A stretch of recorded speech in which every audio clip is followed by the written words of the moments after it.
لا تستعجل، جبت لك الحل إذا كنت تعاني من ضعف الأنوار الأمامية للسيارة. ما شاء الله توصلنا للون الجميل هذا للليد. كثير من الشباب يقول أنا معي فتك، معي هايلوكس، معي جيب لاند كروزر قديم مثلا، أي جيب عندك، ولا يبغى اللون الأزرق، يبغى اللون اللي يكون مطابق للوكالة، مطابق للهولوجن لكنه ليد، ويفرق معك في قوة الإنارة ولا يعمل اللي أمامك أيضا إذا كنت وازنك كويس.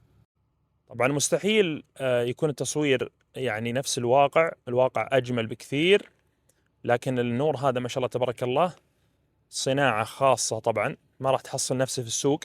نفس الدرجة تعبنا لين ما صدنا الدرجة القريبة جدا من الهولوجن، علما انه يستحيل انه يطابق الهولوجن تماما، لان هذا نور ليد وهذاك شمعات عادية.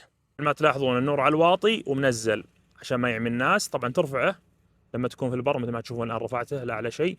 وهذا العالي ما شاء الله تبارك الله، العالي ما شاء الله تبارك الله، اذا نزلتها اخر شيء بيكون كذا بالطريقة هذه عشان يكون واضح لكم التصوير. طبعا اذا كنت تبي النور بيكون الرقم موجود في التعليق الاول، قلبي نفس نور ابو راشد، وباذن الله تعالى يجيك شيء يجمل وضمان يحبه قلبك. حياكم الله جميعا.